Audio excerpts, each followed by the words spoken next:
Welcome everybody back to TNI, Total Nonstop Impact Talk for Impact fans, right here on the YouTube, the Twitch, and wherever you get your podcasts worldwide. I'm joined tonight by the return. We were waiting for it. It's happening. It's here.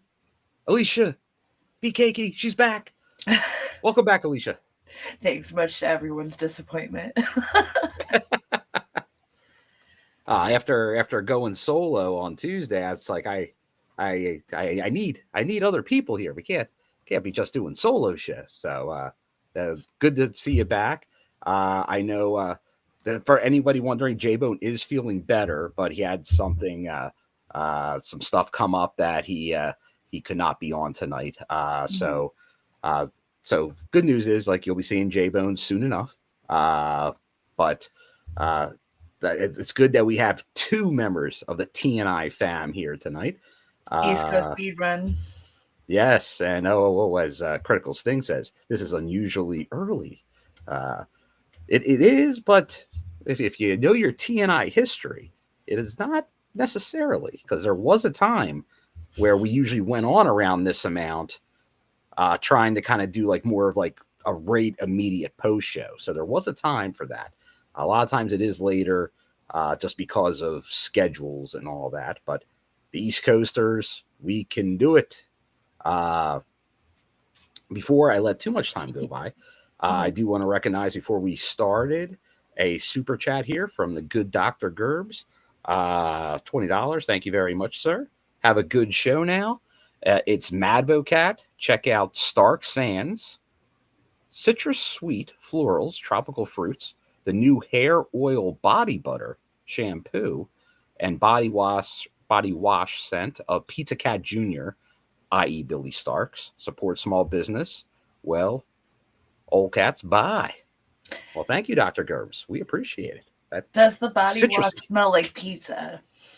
Well, that's the key. When you're Pizza Cat Jr., anything's possible.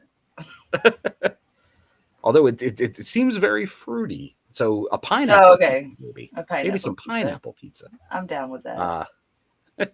Get down with the pineapple pizza. And as Antonio Baker says, get down and hit the like button while you're here. Ring the bell too, so you know when we're here doing the stuff and things. There you go.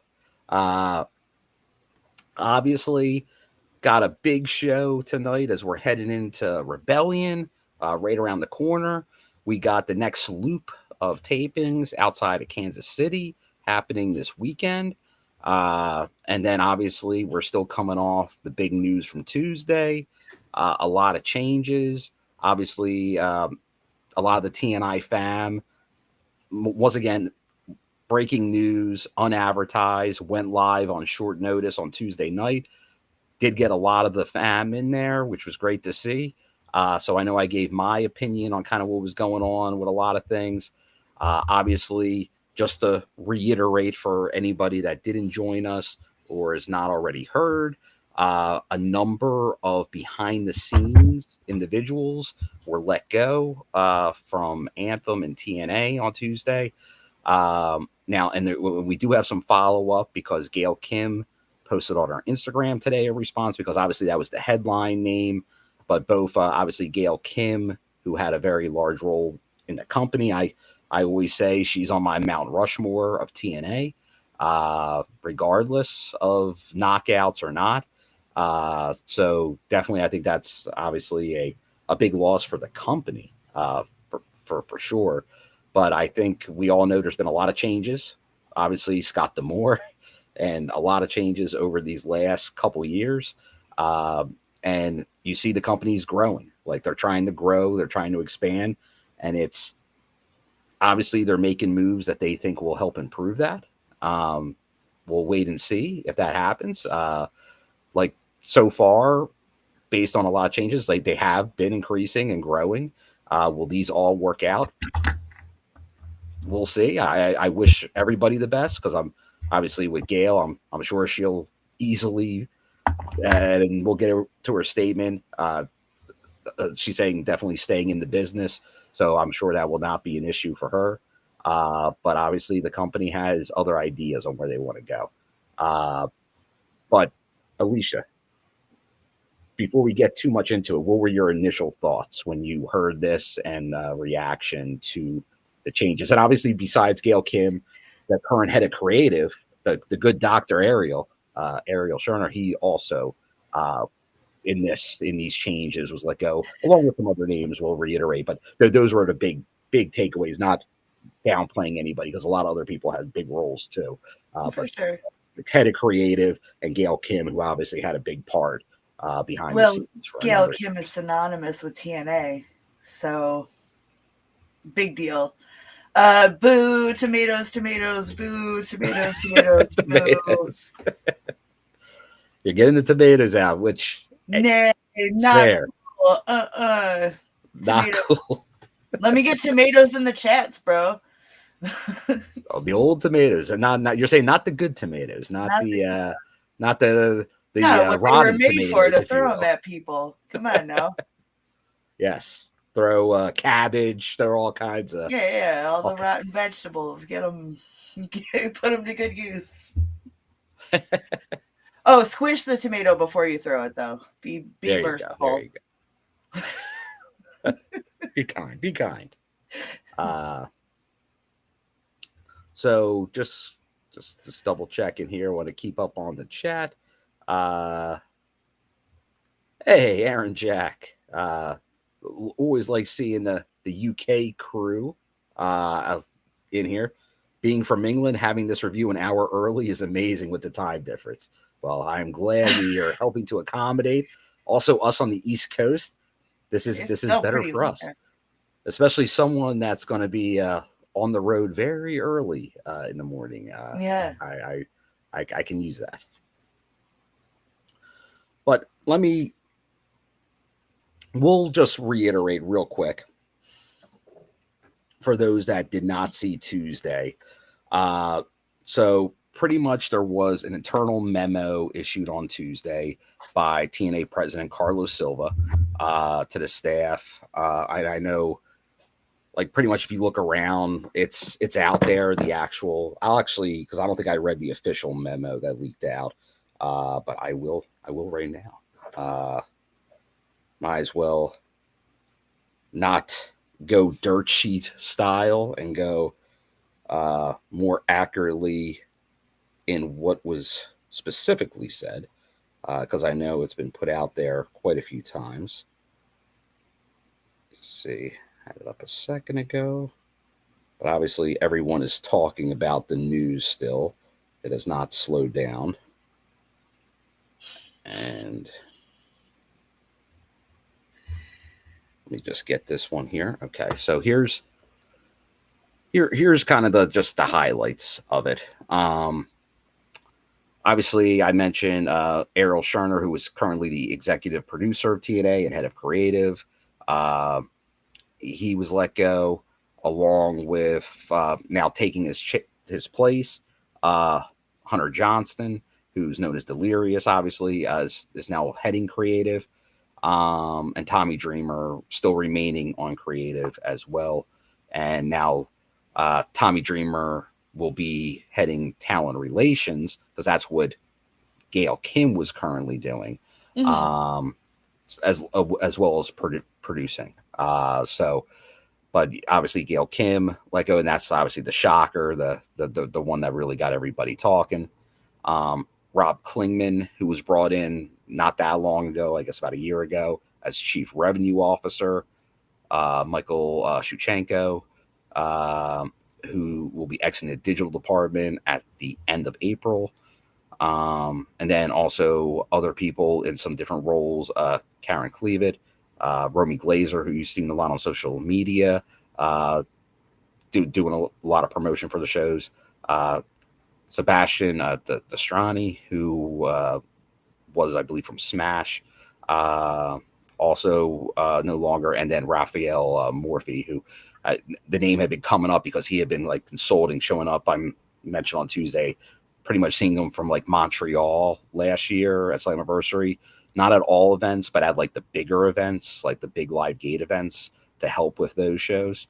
So that's kind of most of the changes, and also saying that um, David Clevenger will be joining as a new senior vice president of digital, uh, as well as, I believe, one other name. Yeah, senior vice president of sales, Nicole Racine or Rasheen, um, who had started earlier this month, and I saw her in El Paso. So those are kind of all the changes that we had seen. But I'll follow that up real quick with Gail Kim's response that Yeah, she that's put out what on I wanted to Instagram. hear. Yeah, so this had not been so, like, she started commenting on some people saying like thank you Gail and things like that, but she put out a statement today. Uh, just wanted to say thank you to the fans, friends, and especially my peers for all the support you have given me over the last few days. I received such an enormous amount of love, and it really has helped process this change for me. More than anything, I am grateful for all the years and opportunities I was given to help build something I always dreamed of. The Knockouts division is and will always be my heart and all the women who were a part of it. Thanks to the incredibly hardworking and passionate TNA talent and crew that I have had the pleasure of working with, this will not end my passion or my love for wrestling, and this is not the end of Gail Kim in the wrestling world. You don't put in 17 years in one company and stop when you're this passionate. I look forward to sharing my journey and am taking some time for myself and prepare for what's ahead. Looking forward to the future. Gail Word Kim. up. So obviously, uh, as said earlier, like it's not gonna. She's saying it right there. It's not gonna be the end of obviously Gail Kim in wrestling, which is a great thing to hear. And I know she's been saying it, like obviously she's even saying like more women in roles in like backstage in wrestling, like in management type roles, and that's something that Gail's been a part of obviously for a while in TNA, and now without her in a role like that, like we know recently Jazz is now doing some producing in TNA, which is good to see. But we'll see. Like we don't really know how that's all going to shake out. Like who's going to kind of head the knockouts going forward. But any more reaction after hearing Gail's comments there, Alicia? Not really. I mean, I'm not horribly invested in it. It sucks that she's going, but I'm sure whatever she decides to do, she's going to be great at it. So it doesn't really. Yeah, and obviously big Gail fan. Like I wish her nothing but the best. And like I said, it's a wait and see. Like there's been other surprises over the years from Anthem and TNA on some of the changes, and some you're like, will it work out? Will it won't? A lot of them have. So once again, I wouldn't look too much at the person. I think it's just a bigger idea for what the company's doing and a plan they have. And sadly, some people don't get included on that. Um, Some through no fault of their own.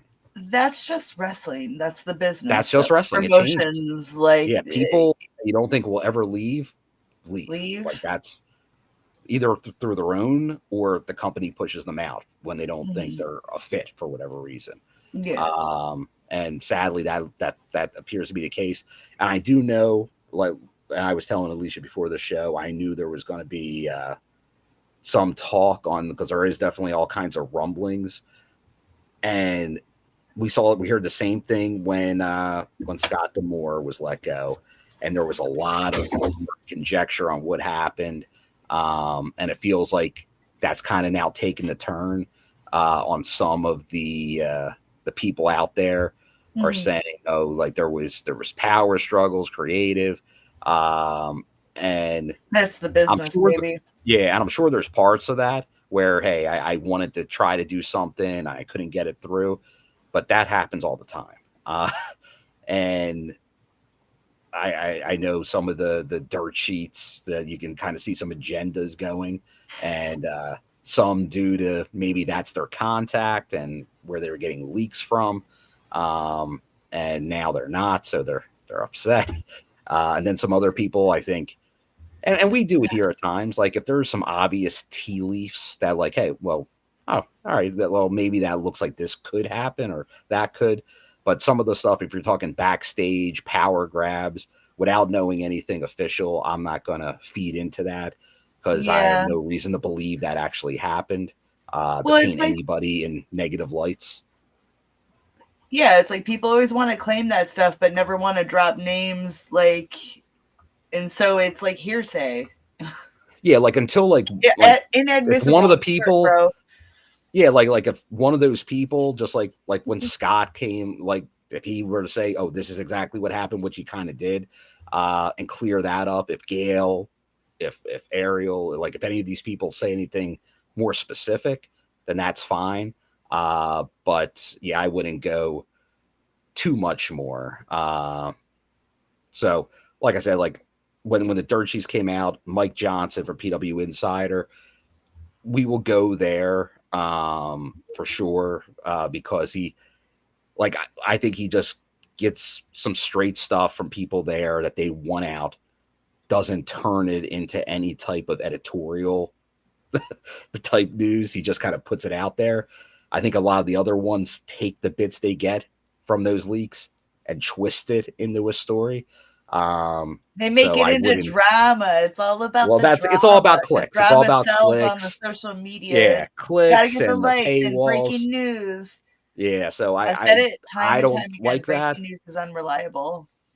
Yeah, and honestly, like that's one of the things where I did know, not saying I do, and I was not like it wasn't given the go ahead to say it. I would not say it, and I think with some of this stuff, you gotta see about that. Like so, like I said, won't feed too much into that. But obviously, continue just like on Tuesday. Let us know your feelings, obviously, on these changes. What you think, because obviously, like even James Storm, the cowboy, that came out, and you hear a lot of this. Hey, I know there's people even in the TNI crowd, the TNI team, that thinks this is another WWE. It's gonna TNA is gonna be bought by WWE, and that's what James Storm came out and said. Once Yeah, again, oh, he's the just conspiracy. saying, "Oh, why not?" Like, but there's no proof of that other than just going, "Well, changes," It's and they're it's working with WWE. Like it's I kind of the vibe. Very very NXT heavy episode tonight. So very NXT heavy episode tonight. Like we've had a few of those. I think they're the now style leaning is into that different. The relationship. storylines seem a little different. Things are a little sus, but let's A little until sus. it's 100% confirmed. Let's just enjoy TNA. No doubt about it. So obviously we'll continue to bring that up as the show goes on, but we will take a dip and get right into the review. Uh, but once again, like I said, in the comments, continue talk about those because obviously still very big news. We don't want to obviously put it on the back burner, but you know what? We do have some very positive news too, Alicia. Not it wasn't just people leaving or being Sorry, let go. I also almost rolled out of my head. We have officially, and I obviously it's because of TV coming up, but now it's been made official that we have a new signing in the Knockouts division. And I know people have been asking for new signings in the Knockout Ooh, division, and there we go. It's the thumbnail. It's the background. It's Maggie Lee, who we've seen recently on Explosion and on Impact as well, popping up here and there, but on many loops over the course of this year and the last year. Very big on the independents, Chicago based. So obviously, our good friend Trent's company, AAW, okay. along with many others, has had some great matches on the indies and has been starting to make a mark in some of her matches in TNA, but now officially signed. Like it seemed inevitable Ace Austin, shout out. But that she would be signed. And obviously, it seems like she was obviously under a deal, but now it's been officially announced by the company. But Maggie Lee, now part of the Knockouts division. Initial thoughts, have you seen many of her matches since she came on board? Obviously, on the Indies, she's not in our part of the country. She's mainly Midwest. So, no, sir, I have not, but I am very excited to add more to our roster. there you go. And as Antonio is saying here, she was trained by Seth Rollins, just like Heather Reckless. So he owns a school. A lot of people yes. were trained by Seth Rollins. Yes. Humble Beast, good to see you in the chat, Humble Beast. Been a while. I've seen her wrestle on the Independence here. She's pretty good.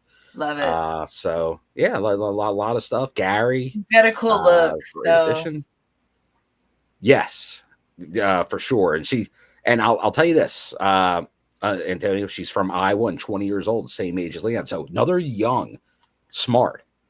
Just like when they brought Zai in on that 3-year deal, when they brought her in, like, and also obviously Leon at 20, like that there is something to that, bringing in some young talent that you can really help mold into, like, yeah, like they don't have to come in and do that. And honestly, if you're TNA right now, I don't know if that's like, do you want to just throw big money at whoever is not working out at WWE or AEW or New Japan? And just like, is that really gonna help you long term? I think you got to look at the viability long term for the company, and you gotta hit on the margins. You got to do the Billy Bean. You got to moneyball this thing, and you gotta get guys that get on base, and you just got to find maybe diamonds in the rough, independent people that you think you can give them that opportunity someone else can, the right veterans. And it seems like they're doing a good job of that lately. What lawsuit? What's that? Sorry, I'm reading a comment, and I'm like, which one? I'll highlight it. Jason Haefner. Okay. Great show again. Agree. Last part. I don't like seeing NXT talent who aren't main event taking our champ to the limit, but WWE aren't buying TNA. The lawsuit keeps them from it, and TNA is using them. So the lawsuit.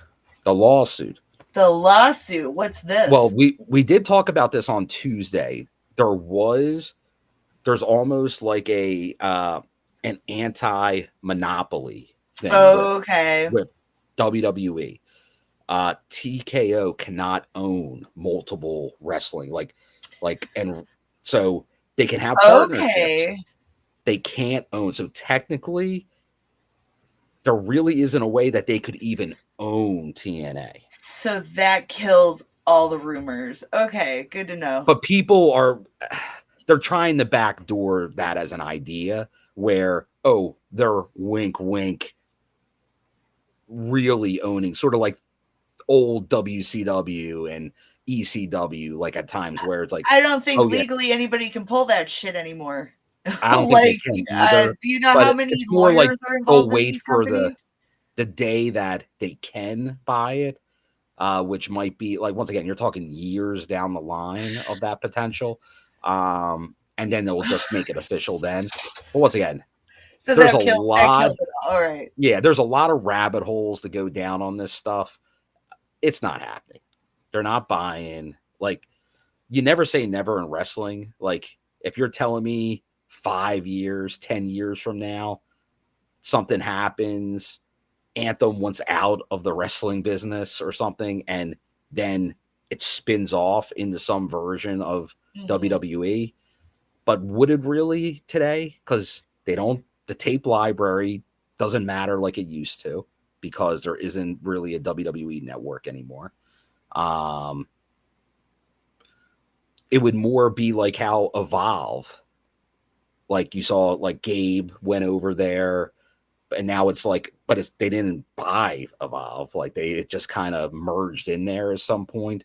But once again, I don't think that's even in any thoughts right now. At least discussions I've had with people, they were just looking at it to try to benefit both companies. That's really it.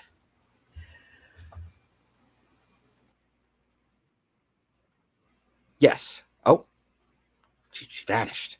All right. I'm solo for right now. Oh wait. Wait, hold on. I can bring her back. What is happening? I'm You're back. frozen here. I'm freezing here. You're freezing. I'm losing connection. I don't know what's going on. Oh, maybe you're having connection issues, but right now you're back. You're branch you're must back in have the fallen. Seems to be the way around these parts. So yeah, so I know there's some people in the chat now. We got good old John Palmer. Yeah, they can't mess around since they're stock, and that is the thing. Once they became a public company, a lot of things changed in WWE. So all right, sorry to be the killer of dreams, everybody. Killer but I guess dreams. that's not happening. Wink, maybe not in a way that you think. Maybe it's just going to be a beautiful partnership, like it always should. Yeah. Well, giving TNA each other the is rub. Yeah, TNA is more using WWE for exposure and getting TV relationships. I think that's all like, and obviously WWE NXT is getting their talent that ain't getting TV time on TV. So it works out for everybody right now. But yeah, so obviously a lot of it did come out of the MLW stuff that they had to settle with. So Court Bauer, he accomplished something there. So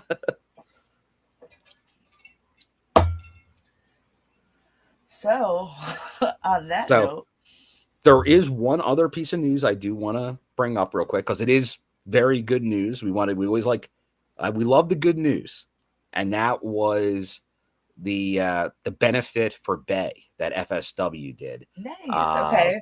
This past weekend.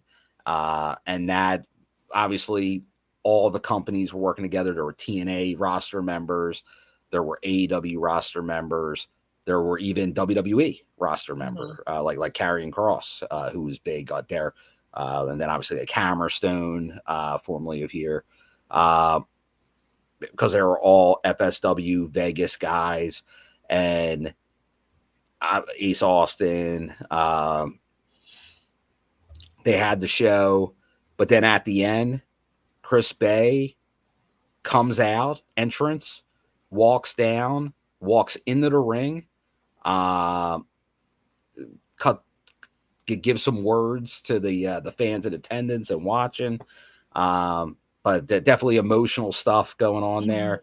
But great seeing the Chris getting around, getting in the ring, because remember we only saw him take a while back, like those couple steps, and I was like, wow, all right, great.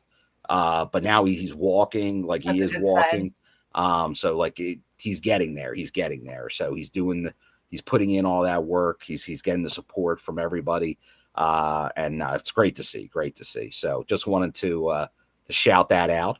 And then one other piece of sad news, going from the origins of TNA almost, the early, the Carter family getting involved, obviously with Dixie, but her mother, Janice, passed away. So definitely condolences to the Carter family as well the other day. So some sad news there. But let's get now into the show. The March 27th edition of Impact on Access TV and the TNA Plus app. As we head into Rebellion.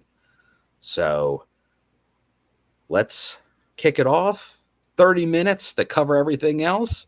And let's now get into, and then that is the fun fact, Dragonstorm. Fun fact, Abyss named his signature weapon after Janice Carter. Like you do love to see that. Yes, and David, I will 100% agree that Dixie is one of the nicest people. I still remember meeting her like early down in both in Bethlehem and then in Florida as well. And like I remember even in Florida, like specifically going around to like just a number of people, just like in the audience before the show and talking with everyone for, it felt like a couple minutes each just to see like, oh, well, what they liked, what they were doing, how they were, just very down to earth, which is very cool. Mm-hmm. But we will now get into the shoe.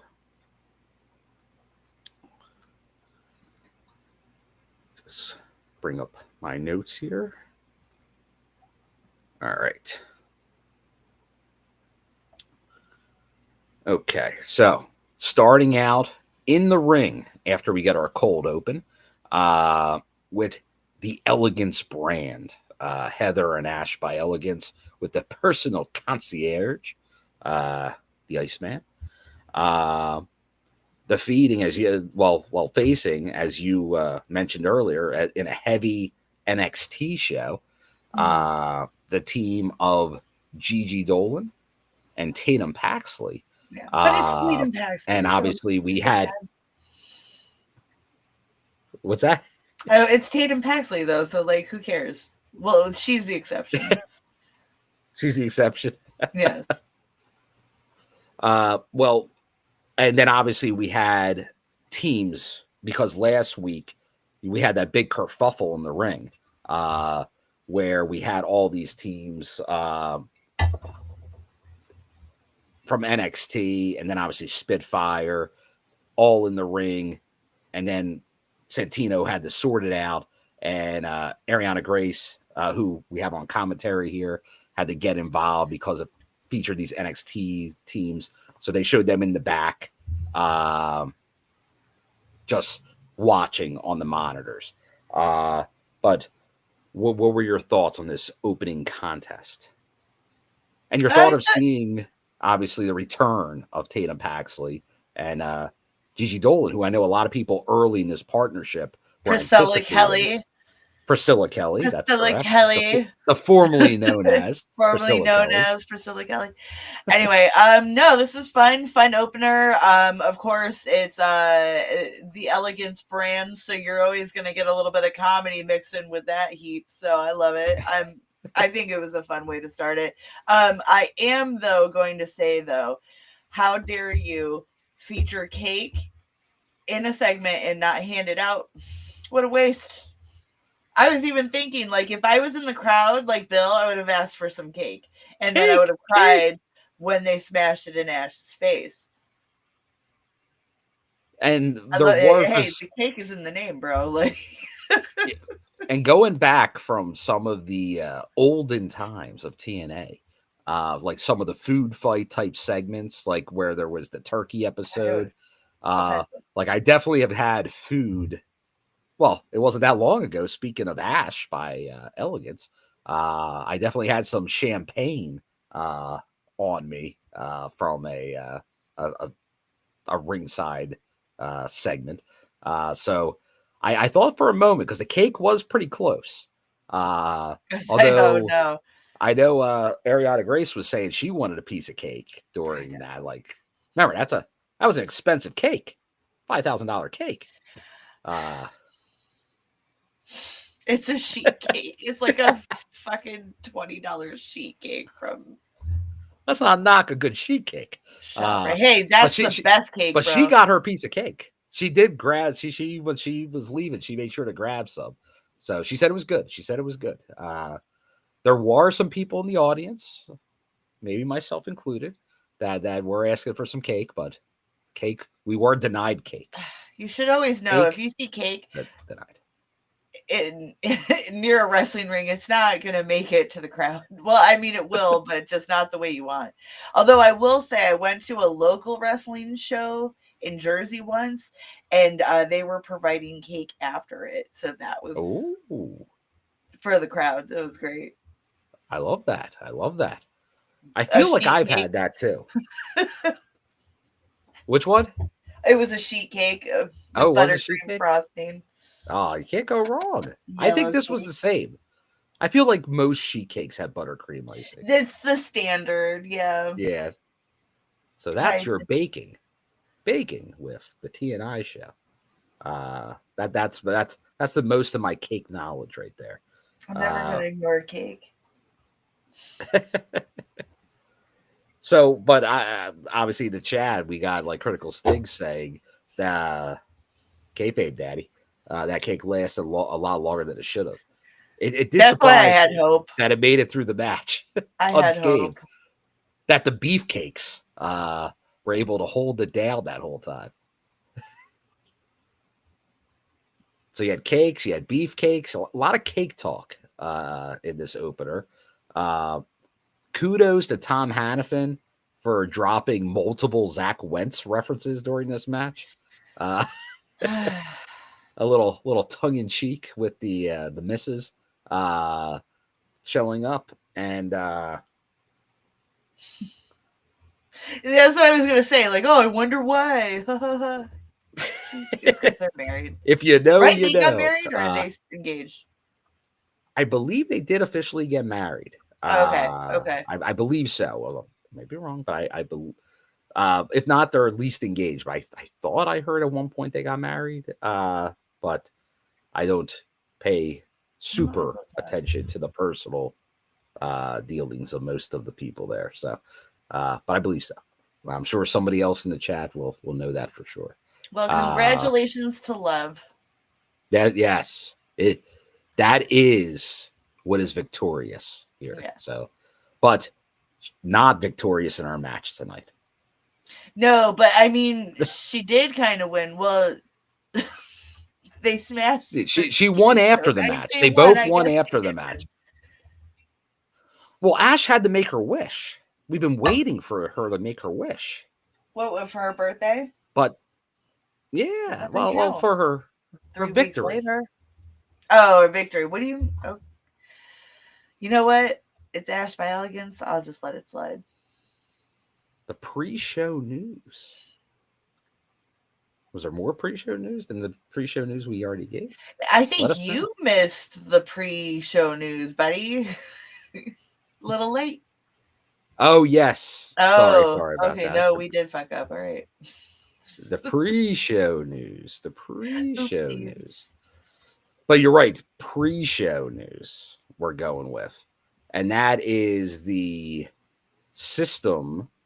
Well, a lot of stuff happening with the system right now. Obviously, you have the system coming out, but Eddie taking charge in this segment.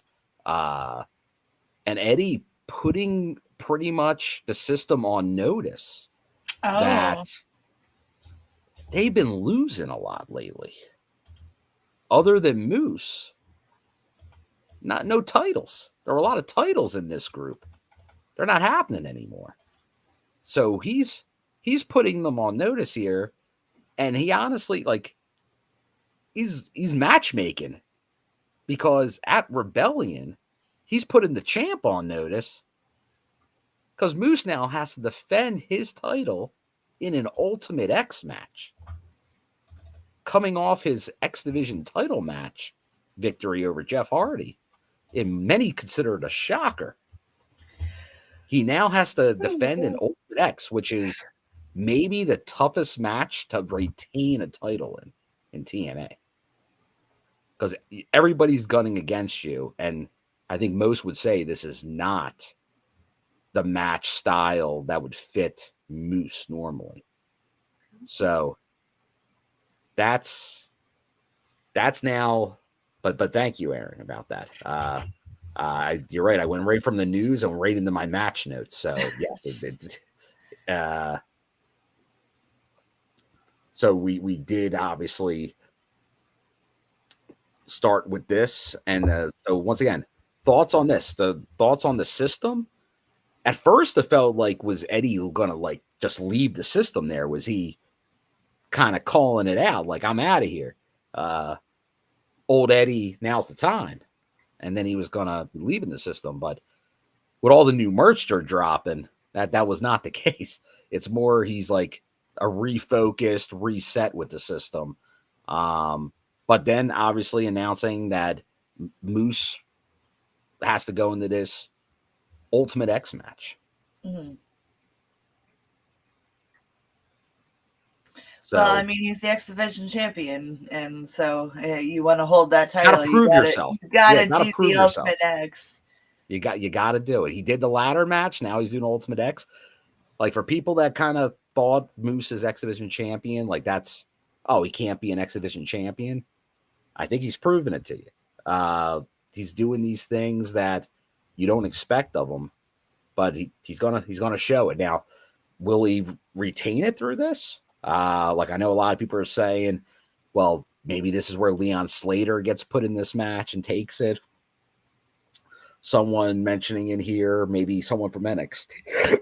Excuse me, NXT could get in there, because the thing with obviously Ultimate X, someone's going to take the title in the end. Moose could play zero part in the result. That's the thing with those matches. That's why it's very tough to retain. So, but no, good segment here. Probably something that was needed to have the system a little bit of a difference, because you even put Lish on notice that she's got to do stuff. So just very, I think this was good for Eddie, obviously, for his character, that he now, as opposed to just one half of a tag team with Myers, even though they were the previous tag champs, he's having now more of a say, because pretty much I think everyone's been looking at the system. It's Moose's group, and obviously still is, but now obviously you get a little bit of a different look with the system. But once again, thank you for keeping us on track here tonight. So after that, and then our Elegance match, and now I'm wondering if that threw me off a little bit because of something with my feed on how it kind of did it, but forget about that. We get backstage, Mean Gia Miller, with Leon Slater, where he's talking about the main event match he's going to be having with Nick Nemeth tonight to get revenge for what happened to the Hardys at Sacrifice. And Alicia, I believe we haven't talked to you since Sacrifice, correct? It's possible. Just going back to the end of Sacrifice, where they're in the steel cage, and you get obviously the Nick Nemeth heel turn with his brother Ryan, and then the beatdown on Matt Hardy specifically. What was your thought on this? Like, really, the Nemeth heel turn, and now obviously kind of saw it coming, didn't we?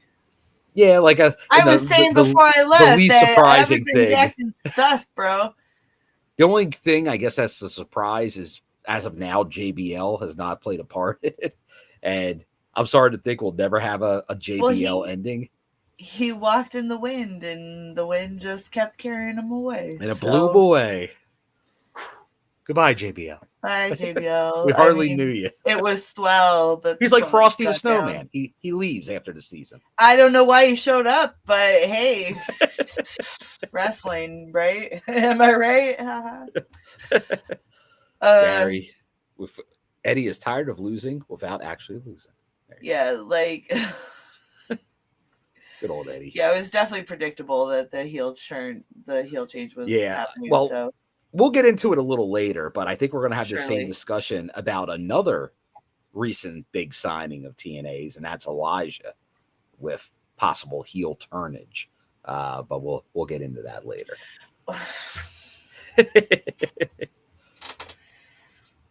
Because that definitely was teased, so that was leaned into a little bit tonight. It's Joe Hendry and Elijah, and it's like there can be only one. It's like Highlander, there can only be one. You're Highlander in this. One songbird in the company at a time. Well, we'll get into it, but you can't forget the third songbird named Frankie, the King Kazarian. But we'll get into that lack of serotonin a little later. Surely. So we get we get the Lucha match. We get the Lucha Rules 6-man tag match coming up. Featured that was made during the First Class Penthouse last. I guess that was also at Sacrifice. And that is the return of Chavo Guerrero Jr. Along with the newly formed team of Laredo Kid and Octagon Jr., the Aztec Warriors. Nice. Facing the team, and a little bit of an awkward team of First Class, AJ Francis and Casey Navarro, with the aforementioned Frankie Kazarian. Thoughts on this one, Alicia? So just to be clear, Kazarian did not join First Class. He is not part of First Class. He came in during their segment, and then he has a grudge with Chavo from years ago. Right. And when I say years ago, years ago. So he just doesn't like Chavo. That's how he got involved in this. But First Class and Frankie don't see eye to eye. Clearly, because they fumbled the ball. There was some fumbling in this one. I was telling the Dynamite did not go boom with this match. I will say the fan favorites and overall winners of the match would be Chavo. It's Chavo Guerrero, of course, and the Aztec Warriors. So I don't know. It's fun either way. Very exciting match. A lot of energy. Can never the not crowd have obviously loving like it. El Paso crowd, and Chavo still, like, kudos to him. Still really keep it in shape. Still looking like he still got it. He still got it in there. Like he doesn't moving like a young gun. Yeah, he's still moving like he did. Like good job by him. Critical Sting, just FYI on that whole situation. Chavo and Hernandez winning a tag match against Bad Influence and Angle Styles will never sound right. Those were the days. But obviously, crowd happy. Good to see. And I'll tell you, I'm really interested to see if we're going to continue to see the team of the Aztec Warriors or maybe additional luchadors now that they're out of Texas. Obviously, they're going to be in Missouri. They're going to be in California. But obviously, California, that would play very well out there too. So I hope they retain and don't kind of give up on the luchadors. Because obviously we've had just like Laredo for a while, and he hasn't really been featured until now. So we'll see. So we go from there. We get a vignette from the one and only Rosemary. This is good. About Zaya Brookside, about the Angel. I really, what'd you think of this, Alicia? I it's been a while since we got something like this from Rosemary. Yes, let's take it. Roll with the ball, because I think that's a good direction to go with Zaya. It's like Allie.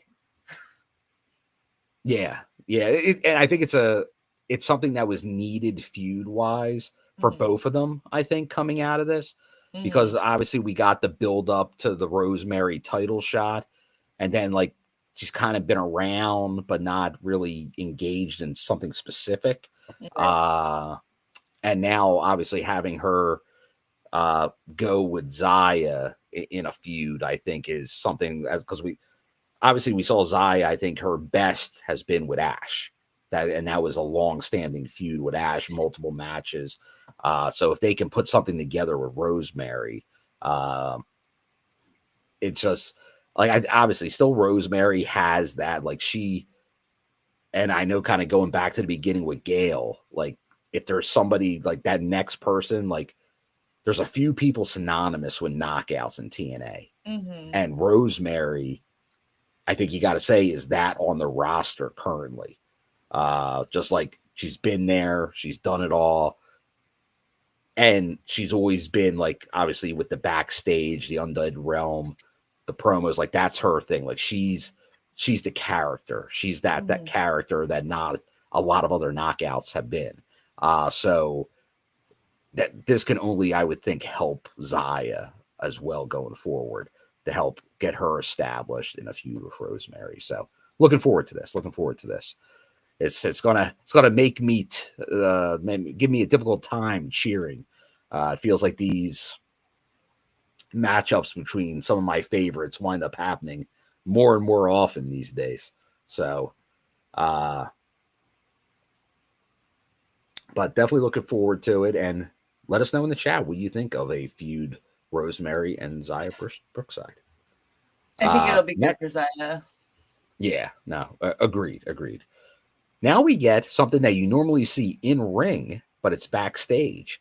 We get a sit down with the director of Authority, Santino Marella, sitting down with Mance Warner, with Steph DeLander holding the digital media title, and on the other side of it, you got Santino in the middle, and then Sami Callihan on the other end. Where he's kind of telling them, hey, can't have any more of this destruction, the company property. And then there's a hint as they're talking about the digital media title that Santino is going to have a big announcement regarding that digital media title. And we later hear about next week's episode, which obviously will be taped this weekend, that a major announcement from Santino. So something's going to happen regarding that digital media title. Now, will it be something regarding Steph and Mance, and or Mance have to do something with it? Because it hasn't been defended in quite some time. Although that was the case with PCO as well. So that not a first thing for this title. Or is it going to be something where they pull it and either scrape it, rename it, or do some kind of tourney or something to establish a new champion? Unknown. So let us know your thoughts. What do you think is going to happen to the digital media title and with Santino's announcement next week? But the segment does not end after he talks about that proclamation. It gets a little more heated, and it ends with Steph throwing water in Sammy's face. Sami did not take kindly to this, so this is going to continue. This I'm going to need those three to kiss and team up. You want to see a team up, a smash up between? I've been calling it for a while. SDL, Mance, and they're going to beat the shit out of each other and be like, you know what? I think we make a good team. And I'm not just wrong. ready to get to the team part. You're not wrong. Board. It feels like shades of Violet by design. Just a common goal of beating people up. It seems better than Violent by Design. It's not all culty. Yeah, you're right. There was a little cult-ish action going on there, no doubt. But we follow that up. We get another NXT person, because we get Masha Slamovich facing Jacy Jayne from NXT. And I guess my question to you, Alicia, are you familiar with Jacy Jayne? No. Okay. You got me on that one. I thought you were actually going to give me a yes on that pause for a second. So real quick, where was she? What was her indie name? I believe she's a performance center starter. Oh, I don't think so that's why I don't know who she is. Okay. Correct. I do not think she was an indie. But... Someone might correct me, and maybe she had a brief run somewhere, but I believe she was a creation out of the performance center. But I know I believe her big initial thing, she was in Mandy Rose's stable, initially, I believe, down at NXT. Dude, you're assuming I watch NXT when you know full well I don't. So yeah, so those names may be lost on you. It's been 3 years since Mandy Rose got fired. Well, that's the thing. So yeah, she's been in NXT a while. Yeah. Like, so she's one of like the stalwarts now, like obviously in their women's division that have kind of been there for a bit. So, but I guess obviously then the question is your first experience seeing her. What did you think of her in this match against Masha? I think she did a really good job. You know, it's like for being scouted talent and being taught from scratch, basically.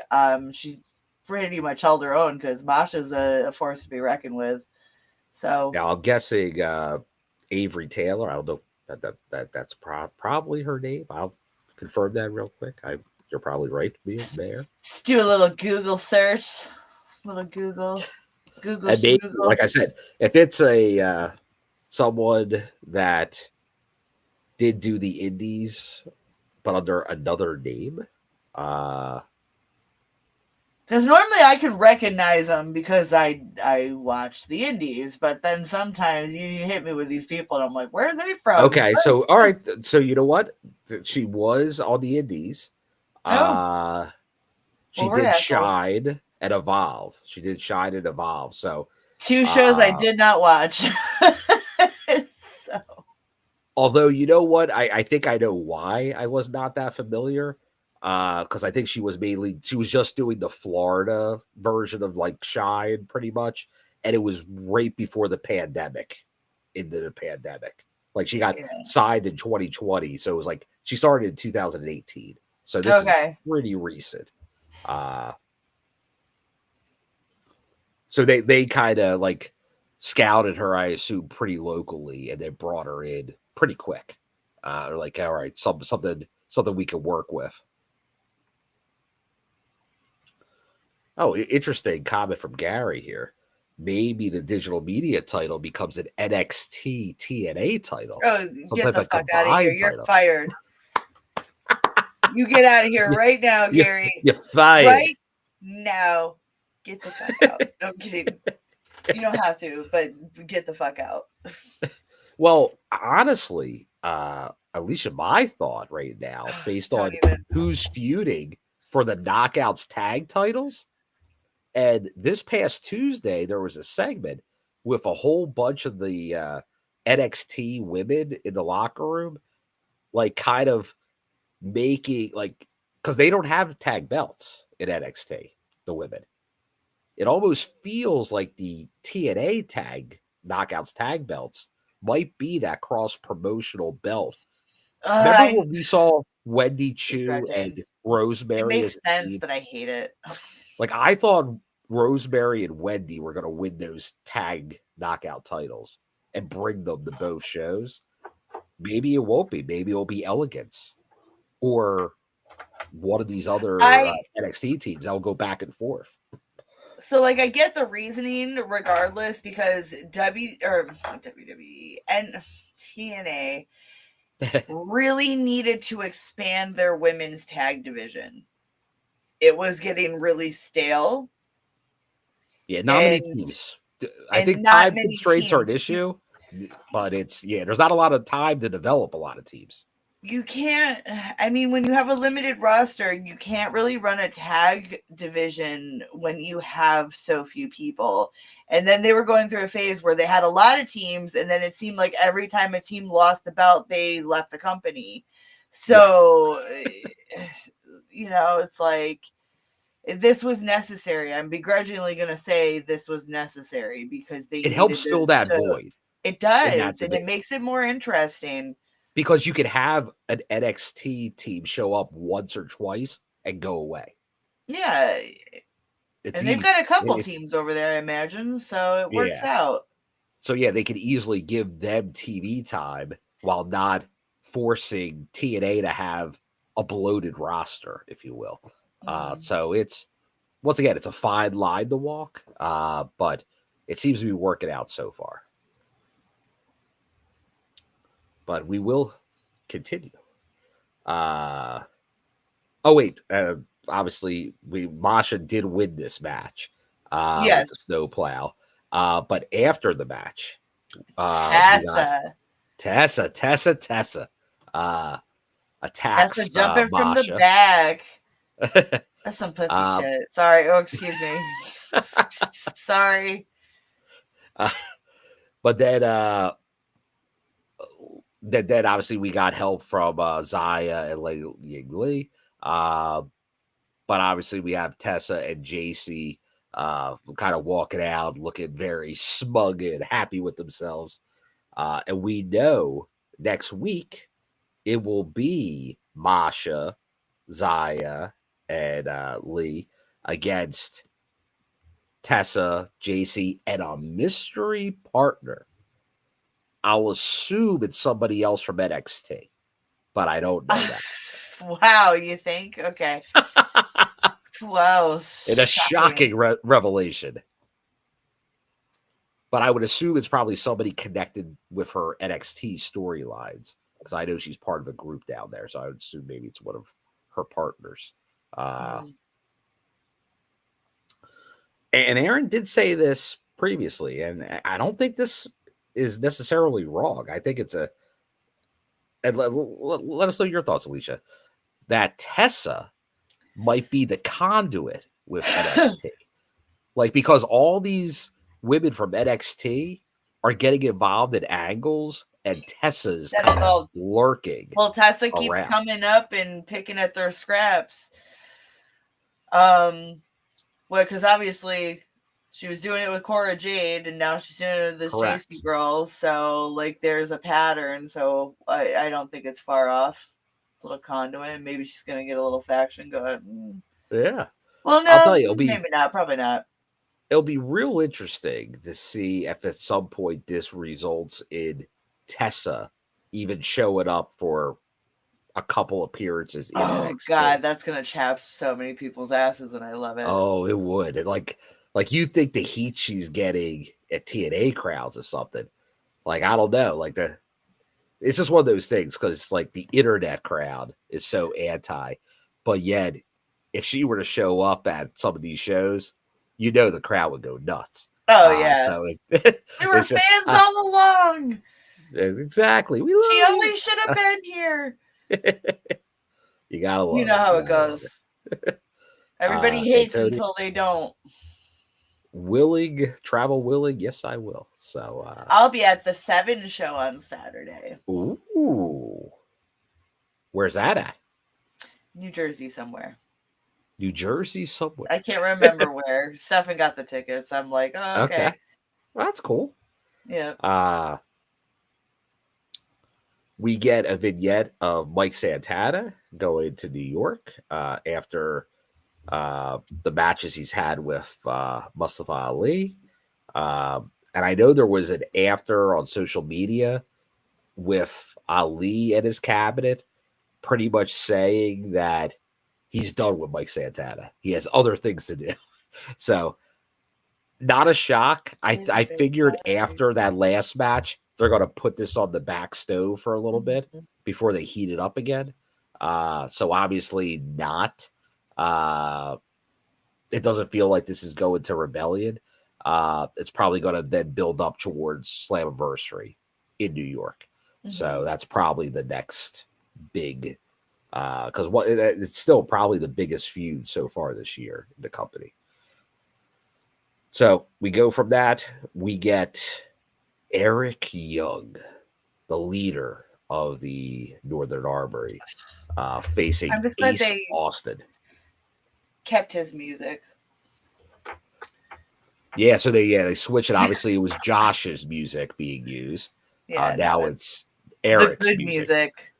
There you go. The good tunes. That's a badass song, bro. Like, that is.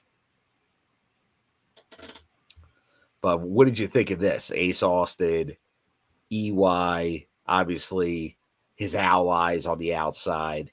I thought it was very interesting and a good direction to start pushing Ace into, because we need to start building Ace back into the main championship ring. There you go.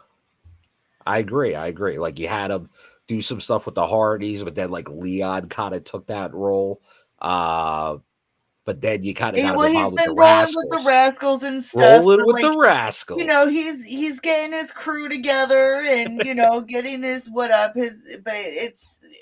they kind of left that open ended for a long while now, and It's Mrs. Miguel approved. I think this is the time to start pushing Ace towards the major title direction. I always agree with that. I feel like, because remember, we're talking a couple years back now. Yeah. Now we thought it was like, they were pushing in that direction. He was going to break Ace the record, Austin, all that shit. Yeah, that was kind of lining up, but that just tells you how things can change. Where other directions were went, other things became more pressing for where they wanted to go with stuff. And obviously that got us into the ABC, the Bullet Club, all that stuff, which obviously helped in other areas. Skyrocketed him again. Yes. But now, obviously, once again, we talked about Chris Bay, and things are looking up there, which is great. But that obviously changed things again. And they had to do a creative turn. And, he's come a long way from his amateur porn career, guys. I think we should really support. Never forget that he banged probably everyone's mom. Yes. So it is fitting that's now him and Trey, that initial feud is where he's back. So, like I said, Mrs. Miguel approved. So he is a rascally rascal. But I agree with you. I think a push for Ace Austin is definitely warranted. But obviously, in this match, due to some shenanigans, getting the upper hand, Eric Young does win by getting the pile driver. Just two guys with moves. If you hit them, the match is over. Nobody kicks out of the fold, and nobody kicks out of an EY pile driver, which was the case. Yeah, seems the case. Yeah. Not a fair advantage to Ace by any means. No, but showing that Ace can be in there, because EY, just like we were talking, like with Rosemary, EY, I think, obviously, you're talking one of the originals. He's a standard bearer in this company. Like, you got to go through EY to get to the top. For sure. So that's what Ace is going to have to do. So, but no, I like where they're going with it. Now we alluded to it earlier in ring. We get those guitar wielding fellas. But we start out, but we get Joe Hendry, we get Elijah. And this is where they teased, because remember, Elijah's your friend. Like, remnants of You Can Trust Bully. I know the cult thing. I'm well versed. Can you trust Elijah? No. You're not trusting Elijah? The same way I don't trust Joe Hendry. Oh, still don't trust Joe Hendry. No. I'll clap, I'll do the hand wave, I'll do all that shit, but I don't trust that motherfucker. I don't trust him. Someday he will turn. Oh, he is. Dude, I believe he's playing the long con. He has been all this time. He'll be like, it was all about me. I believe in me and me alone. But so yeah, maybe it's Elijah that will save us. Or it's going to be like Jesus versus Jesus, because they both look like weird cult leaders. One's looking for a spaceship, though. I'll tell you what. Well, speaking of spaceships and all kinds of crazy things, there's I thought it was one of the flying Elvises, but it was Frankie Kazarian interrupted him next. Close enough. With his bass guitar. They're talking music. He goes after the crowd with a little La Cucaracha. Crowd ain't liking it. Then we get a little nada nada, hey, goodbye. Always a favorite at a wrestling show. He should have played Metallica. He should have played Master of Puppets. Then Lars would be like, I sue you. I sue you all. Hey, remember Napster? No, you don't. No, you don't. No, you Metallica don't. said no. You'll never remember Napster. No, you don't. Not even Metallica, just Lars. Lars is not. But then Kaz is pushing, obviously, Elijah and Joe Hendry to go at each other, which they don't do.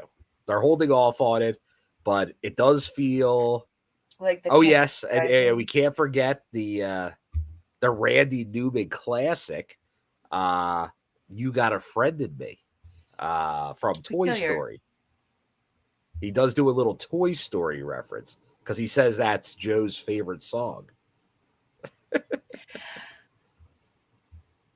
Which Joe does not like. He does not agree with any of this. No. But that's how the Elijah thing is like, you could trust me. You got a friend in me.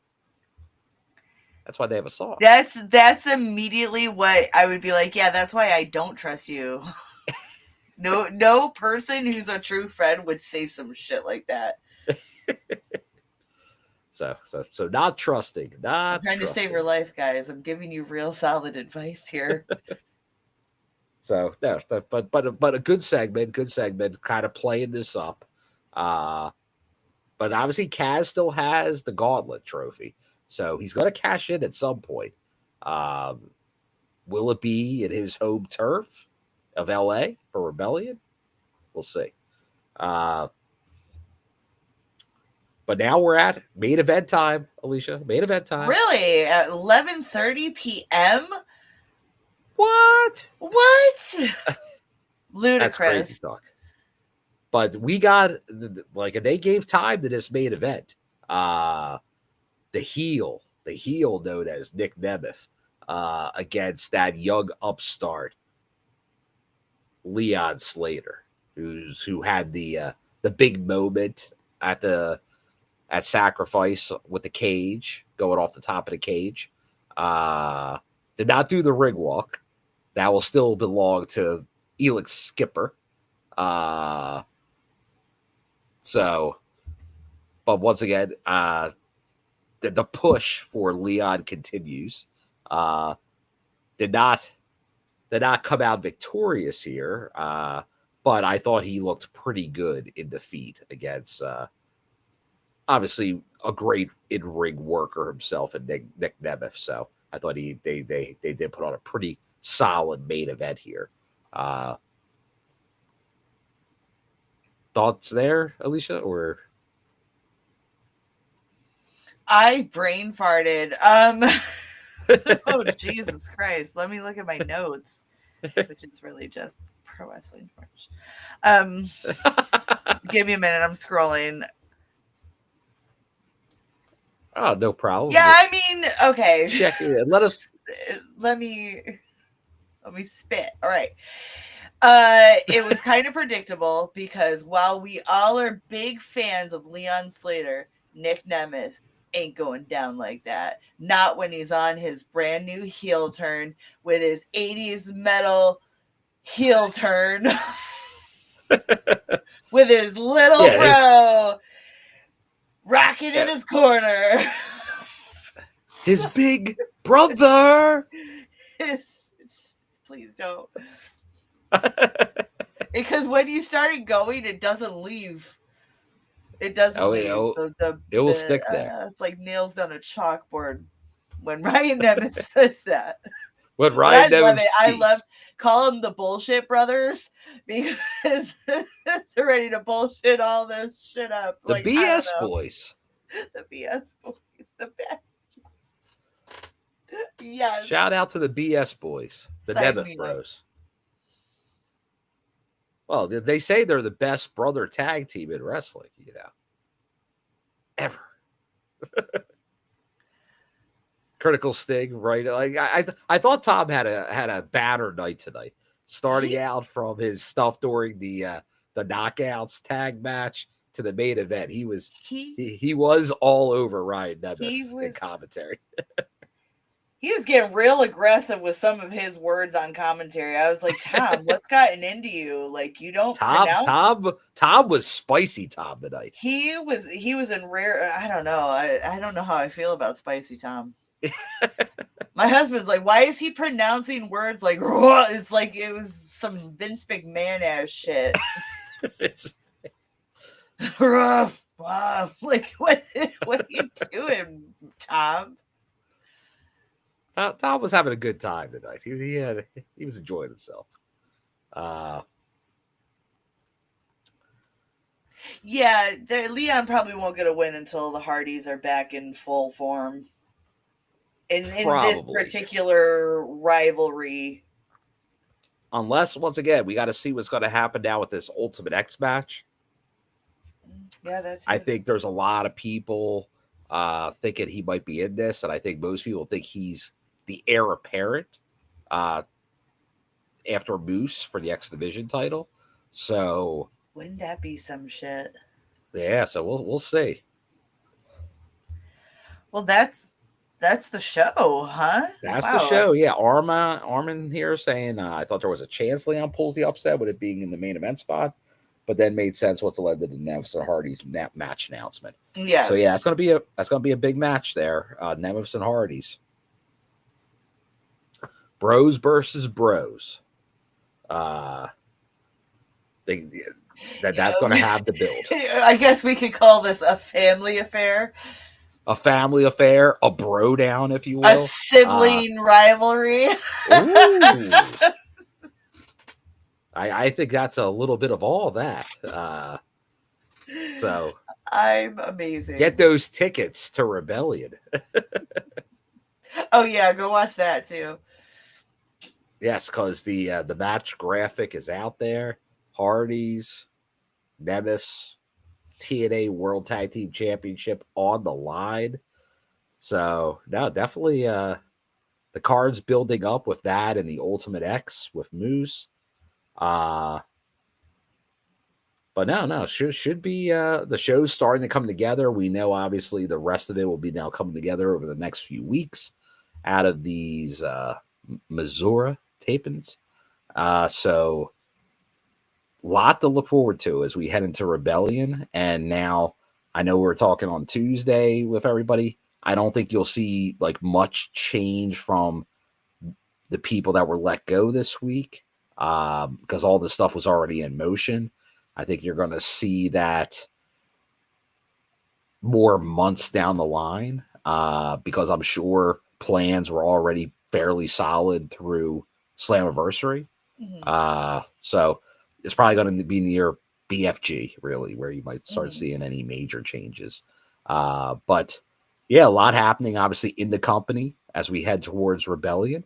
Looking forward to see what happens over the course of these coming weeks on TV.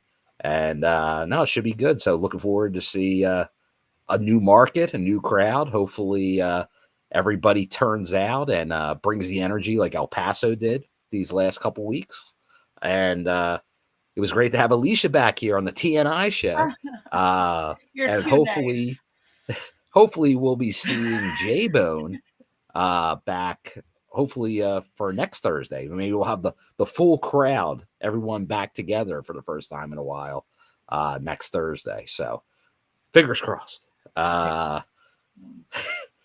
But any final thoughts, Alicia, before we sign off for tonight and the East Coast crew gets some early rest? Live long and prosper. It's going to be a good weekend for wrestling. Watch it. Yes. All of it. Definitely support all the wrestling out there. TNA obviously partnered with NXT, WWE, the Indies, AEW, MLW, New Japan, CMLL, anything. Because you look at it, all the cross promotion, like people from these other companies will wind up here at TNA, and obviously people from TNA will wind up at these other companies.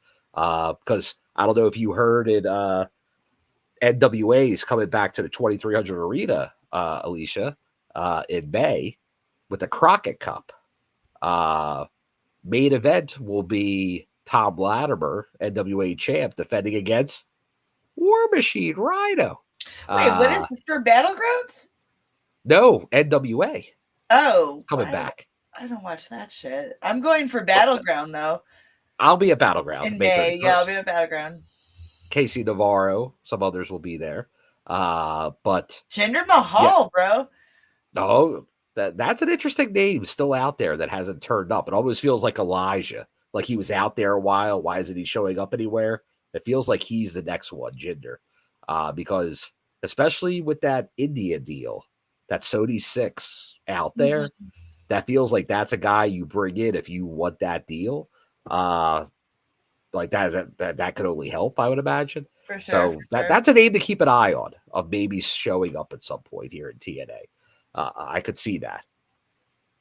So, but one of the things I was going to say that's a WWE name showing up on that show is Natty Neidhart will be showing up at that NWA show in Philly.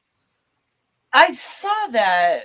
Why did I think it was Bloodsport? I'm like, yo. Oh, she's showing up there too. Oh, she started to show up on random shows. Oh, right. Because WrestleMania weekend, for those of you who don't know, wherever WrestleMania is, the indies do shows. All the indies do all the shows in the same town. The TNA's doing. So if you've ever wanted to see a company get on that, but yeah, so Bloodsport. Wow, Natty Neidhart. Good for her. Yeah, so who knows? Maybe that's a possibility that we see her show up in TNA, since she's showing up at these other places. So I've been saying she should pay attention to. It makes sense. So. I said a while ago that I think what happens with a lot of these guys is you wrestle for the WWE, you're trained a certain way. You have to go to the training school. You got to be taught. You're a lot of moves you're not allowed to do. Whereas when you leave that company, you have to re-immerse yourself into the indies where everything goes. Yes. And you have to kind of adapt yourself to it. So I think it is smarter to just go the indie route and then re-sign. Maybe if the opportunity comes, re-sign with a bigger company, like another big company, semi-big, whatever. Yep. No. I'm with you on that, no doubt. But yeah, no, I see a lot of people in the chat talking about that. So yeah, definitely, like, obviously we're all TNA over here, but definitely support all the wrestling. It was, again, it's a business, especially now, like post-COVID, especially the indies. I know it's a lot tougher for the indies these days than it used to be. Support the indies, guys, like especially your local schmokel little businesses, bigger business, whatever, like support wrestling. Why, that's WWE, AEW, and TNA is awesome, but there's more to this business that is just out there. And just, hit up Google, hit up YouTube. There you go. No doubt. It's all out there. So thanks everybody that was able to join us live in the chat. If you're watching this on the replay, feel free to comment. Don't forget to like, subscribe, ring the bell for notifications when we go live again, which will be next Thursday. But also yesterday, we had the TNI UK crew with their Wednesday show previewing Impact. And obviously they'll be doing that again next Wednesday as well. So don't miss that content as well. And once again, we're looking at doing some other things with TNA as we build up to Rebellion. So stay tuned for that. So a lot of good things coming up. So we thank you for joining us tonight. And we hope you once again join us next week. Stay classy, San Diego. There you go. And wherever you're at. Worldwide. Let us know in the comments. But yeah, all about that San Diego lifestyle, especially when it's although I believe Saturday it's going to be 70-something degrees here. Try 82, bud. 82 now. Whoa, it's gonna be 82 up here. So. It's climbing the charts. So we'll take it. We'll take it on just that one day. Then it drops down to the 50s again. Then it drops down. Yeah, like last night it was like bitter cold again. So I don't know what's going on. The weather's nuts. But Thanks once again, everybody, for joining us. We'll see you soon. Have a good night, everybody.